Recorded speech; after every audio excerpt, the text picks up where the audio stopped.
dingue, hey. J'suis dans la ville, t'es moi l'équipe dans le sas. Faut que j'arrive vite, faut que je vive. Regarde, j'suis dans la frappe. On n'a pas besoin de la vie. Je regarde pas, j'suis dans la trappe. Regarde-moi, c'est de la trappe. Hey, hey, dingue. Salut à tous et à toutes les gars, comment allez-vous? En tout cas moi je pète la forme et aujourd'hui une nouvelle vidéo. Mais avant ça n'hésitez pas à me suivre sur mon Instagram, à liker et à vous abonner pour cette vidéo. Vous êtes juste des monstres, on est bientôt au 10K et ça fait plaisir. Bref, trêve de bavardage et c'est parti pour 9 animés où le héros est super intelligent et un génie. Let's go!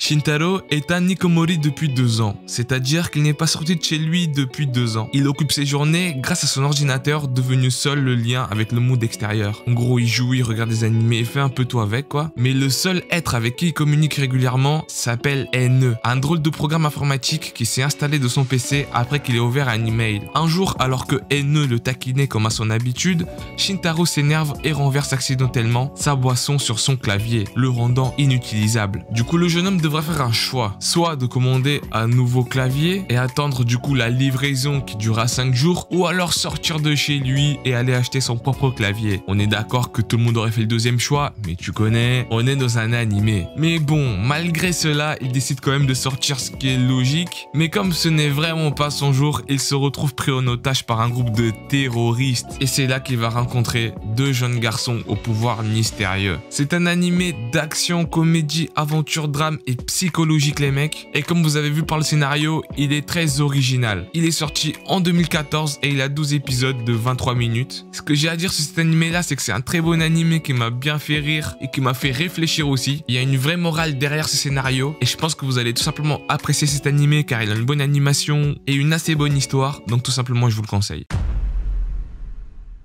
Le lycée Kawaki est reconnu par son système éducatif très particulier. Le sport principal du lycée est le combat. L'histoire se centre sur Yamato et sa bande d'amis. Lycéen en 2e année de la classe F, Yamato n'est pas particulièrement fort, mais c'est un brillant tacticien, un génie. Grâce à son cerveau, il espère pouvoir devenir égal à la fille qu'il aime, Moyomo, l'une des 4 meilleures combattantes de l'école. Mais la force de Momoyo va vite attirer de nombreuses rivales, aussi bien de l'école qu'à l'extérieur. Alors là, on a un animé qui m'a fait bien rire, qui a pour thème action, comédie et fantasy. Il possède 12 épisodes les gars et il est disponible un peu partout, surtout sur Adekami, voilà. J'ai bien aimé cet animé là car en fait le personnage n'est pas du tout fort en combat ou encore des techniques de fou. Il est juste malin, très intelligent, et donc là on aborde du coup un point très intéressant, comment il va faire pour survivre ou pour combattre avec son intelligence contre des combattants surhumains. Donc voilà les gars, c'est un animé que je vous conseille et je suis sûr que vous allez passer un bon moment dessus.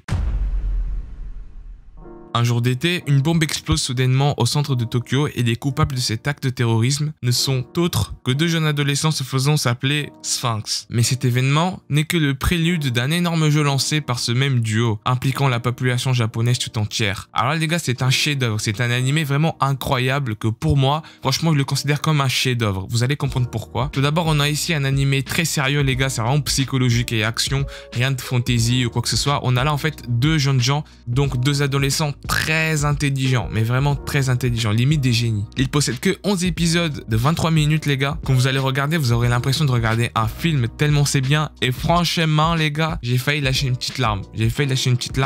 Donc celui-là, je vais pas trop parler, mais je vous le conseille vivement. Otaro est un lycéen qui agit toujours de manière assez réfléchie. Un jour, il pénètre dans Kotenbu, un club de littérature classique, tel que recommandé par sa sœur aînée, car ce dernier n'a plus aucun membre et risque d'être dissous. Sauf que les gars, là ce n'est pas un club de littérature ordinaire, car ce club va résoudre des enquêtes dans leur propre lycée, que ce soit de meurtre, de vol, toute autre enquête mystérieuse. Et là ce qui est intéressant, c'est que justement le mec, les gars, il est froid, il est intelligent, c'est un génie qui est blasé, et au fur et à mesure de l'histoire avance, et ben on va le voir motiver et les stratégie qu'il va opter pour résoudre ses affaires. Là, ce que j'aime bien, c'est que justement, c'est un lycéen, les gars, et en plus, les histoires se déroulent dans un lycée. C'est un animé qui possède 22 épisodes et il a pour genre drame, mystère et school life. Franchement, je vous le conseille. Celui-ci aussi, c'est un chef-d'œuvre. Et le perso principal, obligé, vous allez le kiffer. Obligé.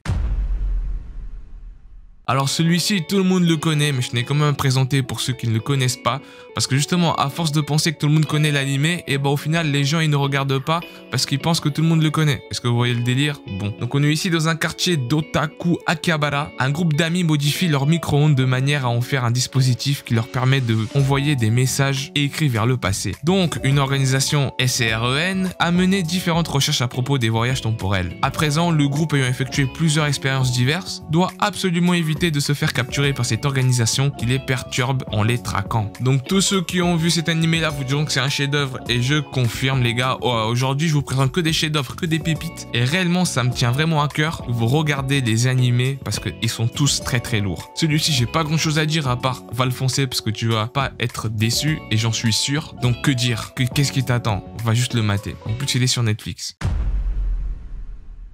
Yosuke Urameshi est un jeune vaurien de 14 ans. Il va pourtant sauver la vie d'un petit garçon et se faire écraser par un bus. Donc, il laisse sa vie. Pourtant, sa mort imprévue pose problème à Enma, le fils du juge des enfers. Il décide alors de lui faire passer un test pour juger ses qualités. S'il réussit ce test, il pourra ressusciter et deviendra un détective du monde des esprits, afin de combattre avec son guide spirituel Botan tous les démons trouvés sur Terre pour y faire du mal. Donc du coup, il va effectuer des missions spectaculaires et qui vont lui faire découvrir des différents pouvoirs surpuissants qui sont enfouis en lui. Donc là les gars, vous avez encore un autre chef-d'œuvre. Pour ceux qui aiment bien les furios fantastiques, bah celui-là c'est fait pour vous. Et même pour ceux qui aiment pas, en vrai vous devez regarder, c'est un classique, c'est Yu Yu Hakusho. Donc les frérots, je vais pas m'attarder là-dessus car celui-ci aussi vous devez le regarder. En fait là vous allez tout regarder les gars, obligé.